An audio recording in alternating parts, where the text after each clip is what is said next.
Hamilton from Audible Elegance here in Cincinnati, Ohio. We are located on Montgomery Road, a couple doors north of the original Montgomery Inn and across the street from Montgomery Cyclery. Tonight, I want to talk about what I call running changes.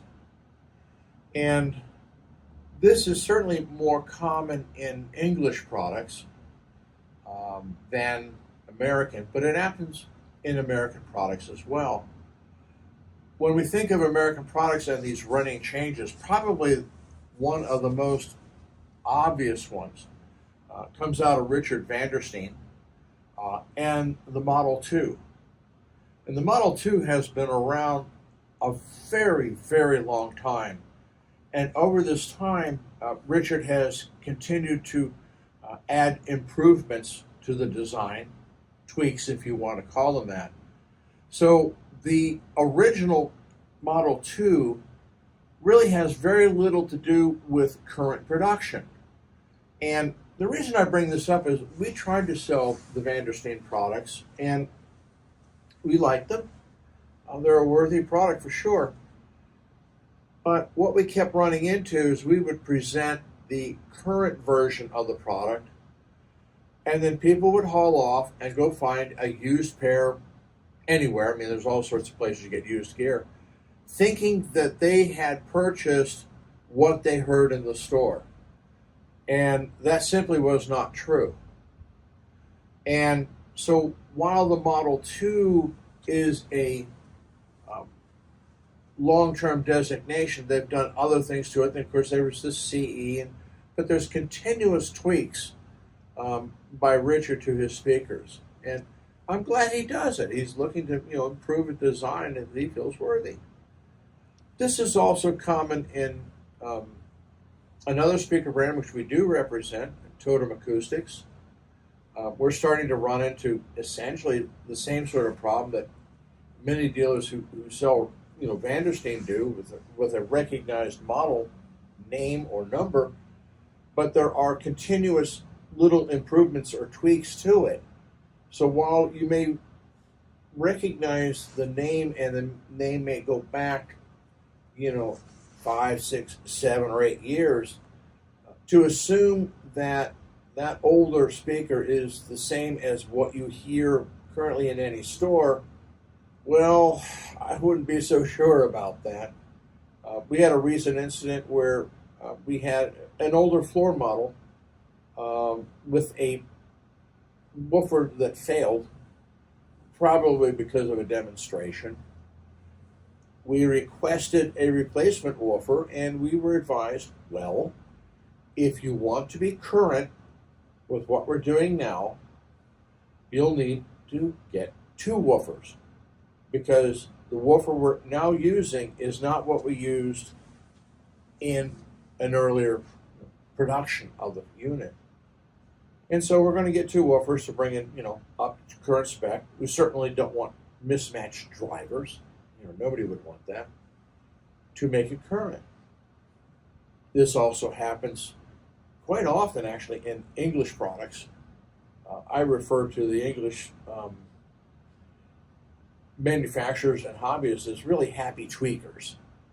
They love continuing to find ways of improving what they have, and it's impressive. We experienced that several times with Name Audio, where there was just these little refinements, but there was a definite sonic reason why they did it. And so be really careful if you're going to a dealer and he does the effort, or she does all the effort to present a current production to you, and then you think, well, I'm going to save some money, I'm going to go out and buy a used set. That you think you're getting the exact same thing that you were presented with. And I'll tell you right now, that's kind of a risk. You may have something that's similar, sure. Is it the same? Possibly not. So there's a reason that some of the older products of a similar number or name, may be seemingly, a bargain. Well, they're a bargain for that old design and that old model is the only way of putting it. It's not a bargain against, new current product. So really think about that and do your research on it. If you're inclined to, haul off and do, used equipment.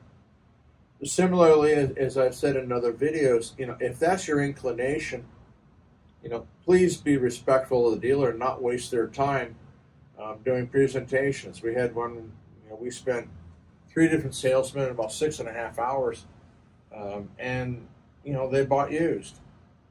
Well, that's an investment that I've made in my employees, to pay them, investment in the facilities, investment in the new product, and essentially I get nothing out of it. And the salesman likewise gets disappointed. I put all this effort in, what did I do wrong? So, if your inclination is to buy used gear, well, go to the place that's selling the used gear and listen to them.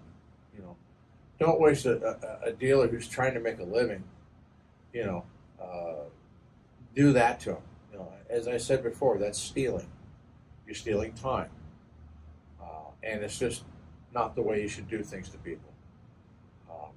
And the only way I can put an equivalent to it is your boss comes to you and wants you to set up a project, and so you get this project set up, and it's going to take hours, and you're going to make so much pay. And he comes in and goes, well, I found this guy who will do it for half the price, so I'm really sorry. We don't need you anymore. You can go home, and we'll have this guy do it for half the cost. That's essentially what you're doing when you do that, to an audio dealer, and actually to other dealers as well. So please be aware that there are running changes in products, electronics, as well as speakers. And if you want what you're hearing, then buy what you're hearing. That's the only way I can put it.